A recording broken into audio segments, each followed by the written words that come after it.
இயேசு கிறிஸ்துவின் நாமத்தில் இந்த 3வது ஞாயிற்றுக்கிழமை ஆராதனைக்கு உங்களை அன்போடு அழைக்கிறேன். இந்த 3வது ஞாயிற்றுக்கிழமை பெண்கள் ஞாயிறாக நம்ம அனுசரித்து கொண்டிருக்கிறோம்.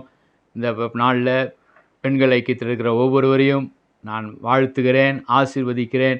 இந்த நாள் உங்களுக்கு மிகவும் ஒரு ஆசீர்வாதமான நாளாக மாறுவதாக. இந்த மாதத்தில் ஆண்டவர் நம்ம கொடுத்த வாக்கு தத்தத்தில் 1 சாமுவேல் 2ஆம் அதிகாரம் 8வது வசனம், அவர் சிறியவனை புழுதிலிருந்து எடுத்து எளியவனை குப்பையிலிருந்து உயர்த்துகிற தேவன், நம்மை மேன்மைப்படுத்துகிற தேவன். அவர்களை எப்படி உயர்த்துகிறார்? அவர்களை பிரபுக்களோடும் உட்காரவும் மகிமையுள்ள சிங்காசனத்தை சுதந்திரிக்கும் பண்ணுகிறார். என்ன ஒரு அற்புதமான வாக்கு தத்தத்தை ஆண்டவர் நமக்கு தந்திருக்கிறார். இன்றைக்கு இந்த பெண்கள் ஞாயிற்றுக்கிழமையை கொண்டாடி கொண்டிருக்கிற நமக்கு இப்படி ஒரு சிறிய ஒரு மகளாய், ஒருவேளை புழுதியில் கிடக்கிற ஒரு மகளாய், குப்பையில் கிடக்கிற ஒரு மகளாய் கூட அந்த ஸ்திரியை நம்ம சொல்ல முடியும். அப்படிப்பட்ட வாழ்க்கையில் இருந்த ஒரு ஸ்திரியை ஆண்டவர் எப்படி உயர்த்தினார் என்று நம்ம சிந்திக்க போகிறோம். அவளையே ஆண்டவர் அப்படி உயர்த்தினால் ஏன் நம்மை உயர்த்த முடியாதா? ஏன் உங்களை உயர்த்த மாட்டாரா? கண்டிப்பாக உயர்த்துவார். அவரால் கூடாத காரியம் ஒன்றுமே இல்லை. வாழ்க்கையில் சமுதாயத்தில் ஒரு மோசமான ஒரு நிலைமையில் இருந்த அந்த ஸ்திரியை கூட ஆண்டவர் இப்படி பயன்படுத்த முடியும் என்றால் உங்களையும் என்னையும் கூட பயன்படுத்துவார். அவளை காட்டிலும் எவ்வளோ சிறந்தவர்கள் நீங்கள். நம்ம சிந்திக்க போகிற, தியானிக்க போகிற அந்த ஸ்திரியை காட்டிலும் நீங்கள் ஆசீர்வதிக்கப்பட்டவங்க, பரிசுத்தமாய் இருக்கிறவர்கள். உங்களை இன்னும் அதிகமாய் ஆண்டவர் உயர்த்துவார்.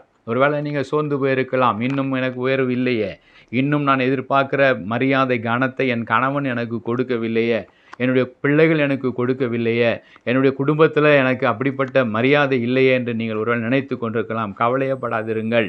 உங்களை அற்பமாய் எண்ணி இருக்கலாம், உங்களை அசட்டை பண்ணி கொண்டிருக்கிற ஒரு சூழ்நிலை நீங்கள் இருக்கலாம். உங்களை ஒருவேளை உங்களுடைய மாமியார் மாமனார் உதாசீனப்படுத்தி இருக்கலாம். அப்படியான ஏதோ ஒரு காரியத்தில் நீங்கள் இருக்கலாம். அல்லது வேலை செய்கிற இடங்களில் உங்களுக்கு திறமை இல்லை, தாளந்து இல்லை என்று உங்களை ஒதுக்கி வைத்திருக்கலாம். அல்லது நீங்கள் வியாதிப்பட்டிருக்கிறீர்கள் என்று சொல்லி உங்கள் குடும்பத்தார் உங்களுக்கு ஏன் இந்த வியாதி உனக்கு வந்தது, ஏன் இந்த பிரச்சனை, ஏன் இப்படிப்பட்ட எங்களுக்கு பாரமாய் நீ ஏன் இருக்கிறாய் என்று உங்களை ஒருவேளை பாரமாய் கூட எண்ணிக்கொண்டிருக்கலாம். எப்படிப்பட்ட ஒரு சூழ்நிலை இருந்தாலும் கவலையே படாதீங்க. ஆண்டவர் இன்றைக்கு உங்களுக்கான ஒரு வார்த்தையை வைத்திருக்கிறார். ஆண்டவர் உங்களோடு கூட இன்றைக்கு பேசுவார். ஆண்டவர் உங்களை தைரியப்படுத்துவார். ஆண்டவர் உங்களை மகிமைப்படுத்துவார். ஆண்டவர் உங்களை மேன்மைப்படுத்துவார். அவர் சொன்ன வார்த்தை அப்படிப்பட்ட வார்த்தை, சிறியவனை புழுதியிலிருந்து எடுத்து எளியவர்களை குப்பையிலிருந்து உயர்த்துகிற தேவன். இன்றைக்கு ஒரு ஸ்திரியை நான் உங்களுக்கு முன்பாக வைக்க விரும்புகிறேன். அந்த ஸ்திரியை பற்றிய ஒரு வார்த்தையை நான் வாசிக்க விரும்புகிறேன். எபிரேயர் புஸ்தகம் 11வது அதிகாரம். அடிக்கடி அந்த சகோதரியை பற்றி எழுதப்பட்ட காரியம் இப்படி தான் எழுதப்பட்டிருக்கிறது. எபிரேயர் 11ஆம் அதிகாரம் 31வது வசனத்தை வாசிக்கிறேன். விசுவாசத்தினாலே ராகாப் என்னும் வேசி வேவுக்காரரை சமாதானத்தோடு ஏற்றுக்கொண்டு கீழ்ப்படியாதவரோடு சேதாதிருந்தாள். அவளை பற்றி என்ன இன்ட்ரடக்ஷன் கொடுக்கப்பட்டிருக்கிறது? ராகாப் என்னும் வேசி, ஷீ இஸ் எ பிராஸ்டிடியூட் என்று வேதத்தில் தெளிவாக அநேக இடங்களில் அந்த இடங்களில் அவளை பற்றி எழுதப்பட்டிருக்கிறது.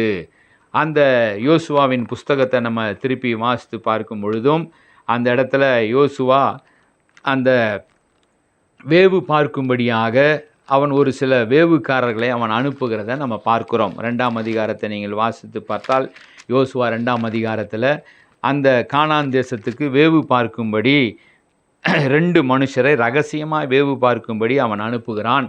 அவர்கள் எரிகோவை வேவு பார்த்து வர போகும் பொழுது ராகாப் என்னும் பெயர் கொண்ட வேசியின் வீட்டுக்கு பிரவேசித்து அங்கே தங்கினார்கள்.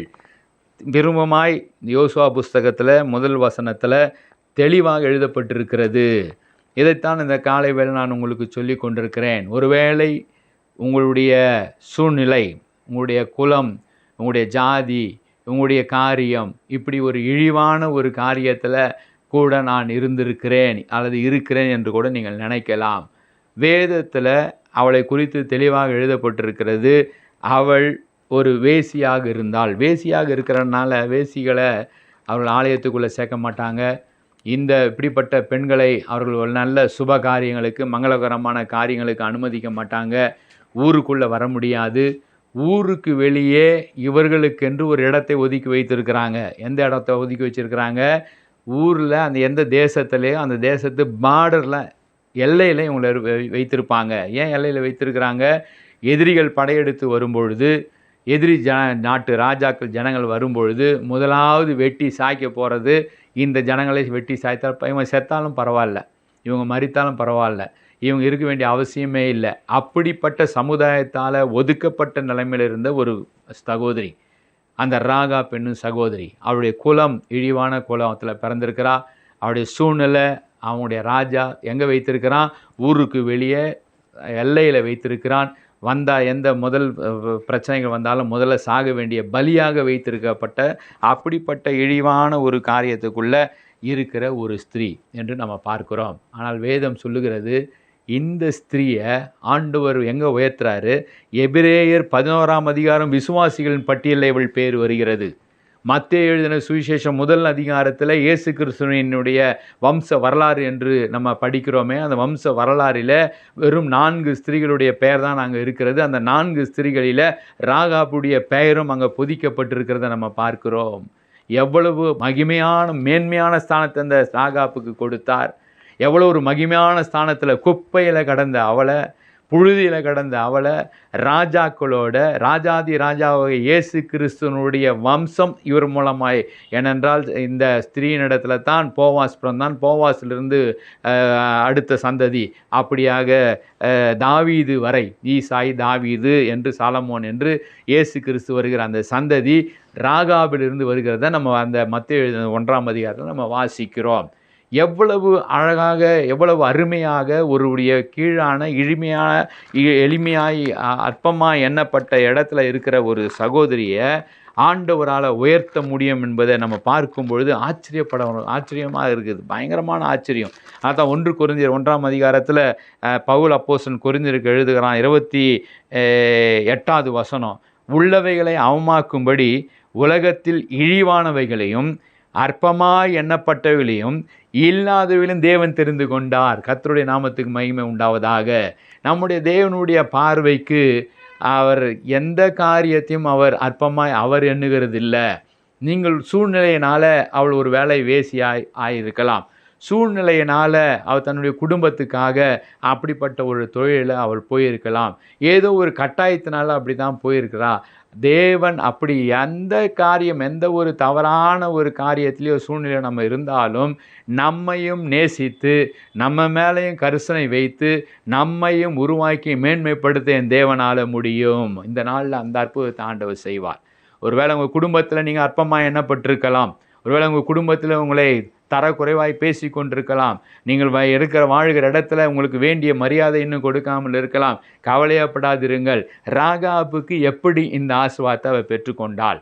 ராகாபுடைய வாழ்க்கையில் அற்பமாக எண்ணப்பட்டவள், உதாசீனப்படுத்தப்பட்டவள், ஒதுக்கப்பட்டவருடைய வாழ்க்கையை ஆண்டவர் ஏன் உயர்த்தினார்? எதற்காக அவளை மேன்மைப்படுத்தினார் என்று பார்க்கும் பொழுது ஒரு சில காரியங்களை நான் உங்களுக்கு முன்பாக வைக்கிறேன். அந்த ராகாபுக்குள்ளே இருந்த அந்த காரியங்களை நம்ம கற்றுக்கொள்ளும் பொழுது நம்முடைய வாழ்க்கையை கூட ஆண்டவர் அப்படி உயர்த்த முடியும். முதலாவது காரியம், அவள் சொல்லுகிற வார்த்தை அந்த யோசுவா 2ஆம் அதிகாரத்தில் அந்த 2 பேர் வேறு பார்க்க யோசுவா அனுப்பித்த ஆட்கள் அங்கே போய் அந்த வீட்டில், அவள் வீட்டில் அவள் வீடு தான் வருது எல்லையில். ஆக அவள் வீட்டில் போய் தங்கிட்டாங்க.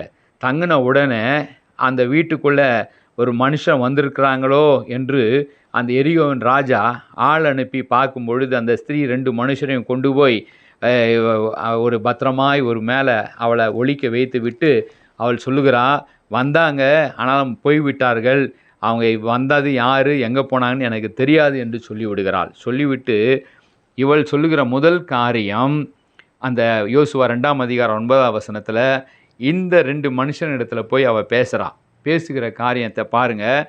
9ஆவது வசனம், கர்த்தர் உங்களுக்கு தேசத்தை ஒப்பு கொடுத்தார் என்றும் உங்களை பற்றிய திகில் எங்களுக்கு பிடித்திருக்கிறது என்றும் உங்களை குறித்து தேசத்து குடிகள் எல்லாரும் சோர்ந்து போனார்கள் என்றும் நான் அறிவேன்.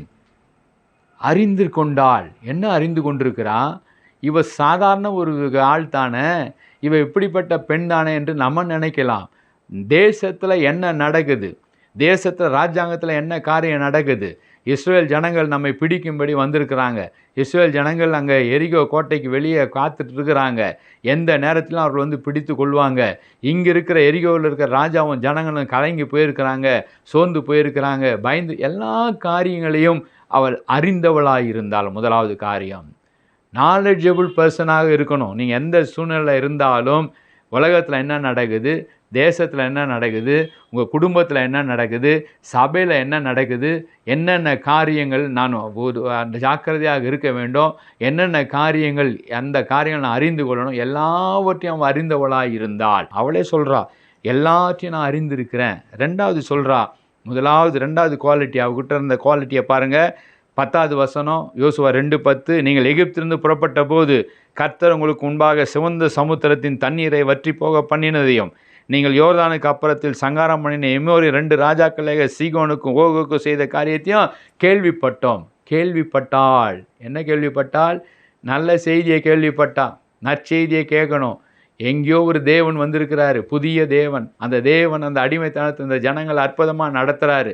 அவர் தான் ராஜாதி ராஜா, அவர் தான் கர்த்தாதி கர்த்தர். நான் ஆராதிக்கிற பாகால் தேவன் அல்ல, நான் ஆராதித்திருக்கிற தேவன் அல்ல. 10 விதமான வாதைகளை அங்கே செய்தாராம். எகிப்து தேசத்து ஜனங்கள், எகிப்து தேசங்கள் கொண்டாடின எல்லா விக்கிரகங்கள், எல்லா தெய்வங்களையும் ஒன்றுமில்லை என்று ஆக்கிவிட்டாராம். எகிப்து தேசத்தில் அப்படிப்பட்ட வல்லமை, சிவந்த சமுத்திரத்தை 2ஆக பிளந்தாராம். எல்லாவற்றையும் கேள்விப்பட்டு கொண்டே இருந்தாள். ஆண்டவர் செய்கிற அற்புதங்களை ஒவ்வொரு நாளும் நீங்கள் கேள்விப்படுகிறவர்களாக இருக்கணும். ஆண்டவருடைய வார்த்தைகளை ஒவ்வொரு நாளும் நீங்கள் வாசிக்கிறவர்களாக இருக்க வேண்டும். ஆண்டவர் பேரில் உங்களுக்கு விசுவாசம் வரணும், ஆண்டவர்கிட்ட உங்களுக்கு ஆசீர்வாதம் வரணும்னா இப்படிப்பட்ட நற்செய்திகளை, இப்படிப்பட்ட காரியங்களை நான் வாழ்க்கையில் கேள்வினால தான் விசுவாசம் வரும். விசுவாசம் எப்படி வரும்? கேள்வினால தான் விசுவாசம் வரும் என்று வேதம் சொல்லுகிறது. நான் கேள்விப்பட்டேன், நானும் கேள்விப்பட்டேன், உங்களுடைய ஆண்டவர் செய்த அற்புதங்களை நான் கேள்விப்பட்டேன். 3வது சொல்கிறா 11வது வசனத்தில், கேள்விப்பட்ட போது எங்கள் இருதயம் கரைந்து போயிற்று, உங்களாலே எல்லாருடைய தைரியம் அற்று போயிற்று. உங்கள் தேவனாகிய கர்த்தரே உயரே வானத்திலும் கீழே பூமியிலும் தேவனானவர். அல்லேலூயா. தன்னுடைய விசுவாசத்தை அறிக்கையிட்டாள். நான் விசுவாசிக்கிறேன், நீ ஆராதிக்கிற தெய்வம் தான் உண்மையான தெய்வம், நீங்கள் ஆராதிக்கிற தெய்வம் தான் யெகோவா தெய்வம், நீங்கள் ஆராதிக்கிறதே தான் வானத்தையும் பூமியும் உண்டாக்கினார், நீங்கள் ஆராதிக்கிற அந்த தெய்வம்தான் காற்றையும் கடலையும் உண்டாக்கினார், அவர்தான் சர்வ வல்லவர், அவர்தான் ஆபிரகாமின் தேவன், அவர்தான் ஈசாக்கின் தேவன், அவர்தான் யாக்கோபின் தேவன், அவர்தான் மோசேயின் தேவன், அவர்தான் இப்போ வந்திருக்கிற யோசுவாவின் தேவன் என்பதை நான் அறிந்து கொண்டேன், அவர்தான் ஜீவனுள்ள தேவன் என்று நான் அறிந்து கொண்டேன். அதை நான் அறிக்கை இடுகிறேன் உங்களிடத்தில். கேள்விப்பட்டால், அறிந்திருந்தால் அறிக்கையிட்டால். இதைத்தான் ஆண்டவர் நம்ம இடத்துல எதிர்பார்க்குறாரு. உங்களுடைய கேள்வி எப்படி இருக்கிறது, உங்களுடைய ஞானம் எப்படி இருக்கிறது, ஆண்டவருக்கு எனக்கு வாழ்க்கையில் அற்புதம் செய்ய முடியும், நான் அவரை விசுவாசிக்கிறேன், உங்களுக்கு அற்புதம் செஞ்சார, நான் கேள்விப்பட்ட அந்த அற்புதத்தை என் வாழ்க்கையில் ஆண்டவர் செய்வார், நான் எந்த நிலைமை இருந்தாலும் என்னை உயர்த்துவார், நான் எந்த நிலைமை இருந்தாலும் என்னை ஆண்டவர் மேன்மைப்படுத்துவார். அவர் சிறியவனை குப்பையிலிருந்து தூக்குகிறார், எளியவனை புழுதியிலிருந்து தூக்குகிற தேவன், மேன்மைப்படுத்துகிற தேவன், உயர்த்துகிற தேவன். இன்றைக்கு இந்த வார்த்தைகளை கேட்டுக்கொண்டு உங்கள் நிலைமை எந்த நிலைமையில் இருந்தாலும் சரி, உங்களையும் என்னையும் ஆண்டவர் உயர்த்துவதற்கு வல்லமையுடையவராக இருக்கிறார், அற்புதங்களை செய்கிறவராக இருக்கிறார். ராகாப் அழகாக சொல்றா, அழகாக அவன்கிட்ட அறிக்கை எடுக்கிறா. அப்போ முதலாவது அறிந்து கொண்டவள், எல்லா காரியங்களையும் கேள்விப்பட்டவள், எல்லா காரியங்களும் ஆண்டவரை குறித்த காரியங்களை எல்லாத்தையும் கேள்விப்பட்டது மாத்திரமல்ல, அந்த ஆண்டவரை குறித்த காரியங்களை அப்படியே நான் விசுவாசிக்கிறேன். ஆமாம், செங்கடல் 2ஆக பிளந்தது விசுவாசிக்கிறேன், எகிப்து ஜனங்கள் அழிந்தாங்கன்னு விசுவாசிக்கிறேன், நீங்கள் இப்போது இங்கே வந்திருக்கிறீங்க தேவனுடைய ஜனங்கள் என்று நான் விசுவாசிக்கிறேன், உங்கள் தேவனே தேவன் என்று அறிக்கையிட்டால், விசுவாசித்தால். அடுத்து என்ன செய்கிறா பாருங்கள், அவளுக்குள்ள இந்த அடுத்த குவாலிட்டி பாருங்கள். அவள் சொல்கிறா 12வது வசனத்தில், இப்பொழுது நான் உங்களுக்கு தயவு செய்தபடியால் நீங்களும் என் தகப்பன் குடும்பத்துக்கு தயவு செய்வோம் என்று கர்த்தர் பேரில் எனக்கு ஆணையிடணும். என்ன ஆணையிடணும் இவங்க கேட்குறாங்க. அதுக்கு 13வது வசனத்தில் சொல்கிறா, நீங்கள் என் தகப்பனையும் என் தாயையும் என் சகோதரரையும் என் சகோதரிகளையும் அவர்களுக்கு உண்டான எல்லாவற்றையும் உயிரோடு வைத்து எங்களை ஜீவனை சாவுக்கு தப்புவிக்கும்படி எனக்கு நிச்சயமான அடையாளத்தை கொடுக்க வேண்டும் என்று சொல்கிறா. குடும்பத்தின் மேலே கரிசனை, குடும்பத்தின் மேலே அன்பு. சகோதரன் என்னை வெறுக்கிறான், நான் இப்படிப்பட்ட ஆளுன்னு சொல்லி என் தகப்பன் என்கிட்ட பேசுகிறதில்ல, என் தாய் பேசுகிறதில்ல, ஆனால் நான் என் சகோதரனுக்காக, என்னுடைய சகோதரிக்காக, என் தகப்பனுக்காக நான் போராடுவேன், நான் மன்றாடுவேன், நான் நிற்பேன். உங்களை எதிர்க்கிறவர்களாக இருக்கலாம் மாமியார், உங்களை எதிர்க்கிறவர்களாக இருக்கலாம் மாமனார். அதை பற்றி நீங்கள் கவலைப்படாதீங்க. அதை பற்றி நீங்கள் அவர்களுக்காக நீங்கள் ஜெபியுங்க, அவர்களுக்காக மன்றாடுங்க. இன்னும் ரட்சிக்கப்படாமல் இருக்கிறாங்க, இன்னும் உங்களை ஆண்டவரை ஏற்றுக்கொள்ளாமல் இருக்கிறாங்க, அநேக உறவினர்கள் இருக்கிறாங்க, அநேக நண்பர்கள் இருக்கிறாங்க. அவர்களுக்காக நீங்கள் தான் மன்றாடணும். நீங்கள் ஆண்டவர் அதில் தான் வச்சிருக்க. ராகாபுக்குள்ள இந்த ஒரு பெரிய குணம், ராகாபை கொண்டு போய் விசுவாச பட்டியலில் ஆண்டவர் வைக்கிறார் என்றால் சும்மா வைக்கல. அவளுக்குள்ளே இருந்த அந்த தாகம், மற்றவர்களும் ரட்சிக்கப்படணும். நான் மட்டும் தப்பித்தால் போதாது, என் குடும்பம் தப்பிக்கணும், என் தாய், என் தகப்பன், என் சகோதரன், என் சகோதரி, என் உறவினர், அவளுக்கு உண்டான எல்லாத்தையும் பாதுகாக்கணும். நான் என் ஜனத்துக்காக மன்றாடுவேன், என் குடும்பத்துக்காக மன்றாடுவேன். ஸ்திரீகளுக்குள்ளே இருக்க வேண்டிய முக்கியமான காரியம் இதுதான். இன்னும் கணவன் ரட்சிக்கப்படலை, இன்னும் குடியில் இருக்கிறாரு, இன்னும் கணவன் ஆலயத்துக்கு வரமாட்டுறாரு, இன்னும் கணவன் தேவனை தேட மாட்டுறாரு, இன்னும் என் பிள்ளை ஆலயத்துக்கு வரமாட்டான், இன்னும் என் பெண்ணு இன்னும் ரட்சிக்கப்படலை. எத்தனையோ காரியம் இருக்குது. கவலைப்படாதீங்க, ஆண்டவரிடத்தில் மன்றாடுங்க. ஆண்டவரே அவர்களும் ரட்சிக்கப்படணும், அவர்களும் பாதுகாக்கப்படணும், அவர்களும் கானானின் ஆசீர்வாதத்துக்குள்ளே இருக்கணும். ஆண்டவரே அதுதான் எனக்கு ஆசீர்வாதம். என்னை அவங்க மதிக்கிறாங்க, என்னை அற்பமாக என்றாங்க, என்னை அவங்க பொருட்டாக நினைக்கிறதுல இல்லை, பரவாயில்ல, நான் அவர்களுக்காக மன்றாடுவேன். இந்த குணங்கள் ராகாபுக்குள்ளே இருக்கிறதுனால தான் ஆண்டவர் அவளை இயேசு கிறிஸ்து பிறக்கிற வம்சத்தில் போவாசுக்கு தாயாராக, வேத ஆராய்ச்சியாளர் சொல்கிறாங்க, இந்த வேவு பார்க்க போன இந்த 2 பேரில் ஒரு சல்மான் என்கிறவன் அவளை திருமணம் செய்து கொண்டான். அவளுடைய குணநலங்கள்லாம் பார்த்து அவளை தன்னுடைய மனைவியாக அவன் ஏற்றுக்கொண்டான். ஒரு பெரிய பிரபு, 2 பிரபு தான் யோசுவா அனுப்பி வைத்தார் வேவு பார்ப்பதற்கு. போன 2 பேரில் ஒருத்தர் இவளை பார்த்து, இனி இந்த தொழிலில் நீ இருக்க வேண்டாம், நீ என்னோட இரு, நீ எனக்கு மனைவியாக இரு என்று சொல்லி அவளை அவன் மனைவியாக ஏற்றுக்கொண்டனால தான் அவர்களுக்கு போவாஸ் பிறந்தார்.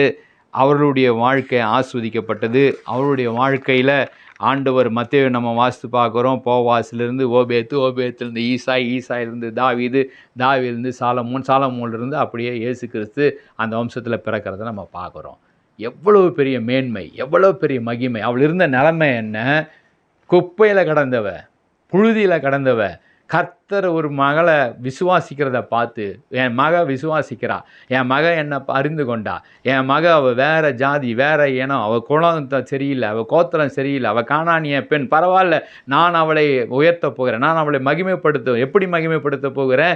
இயேசு கிறிஸ்து அவளுடைய வம்சத்தில் பிறக்கும் அளவுக்கு அவளை நான் உயர்த்த போகிறேன் என்று அப்படிப்பட்ட சூழ்நிலை இருந்த ஒரு ஸ்திரியை கூட ஆண்டவர் உயர்த்த முடியும் என்றால் உங்களை உயர்த்துவது அதிக நிச்சயம், உங்களை ஆசீர்வதிப்பது அதிக நிச்சயம். அந்த பெண்கள் ஆண்டு விழாவை கொண்டாடி கொண்டிருக்கிற ஒவ்வொரு ஸ்திரீகளையும் உங்கள் நிலைமைகளை கர்த்தர் அறிந்திருக்கிறாரு.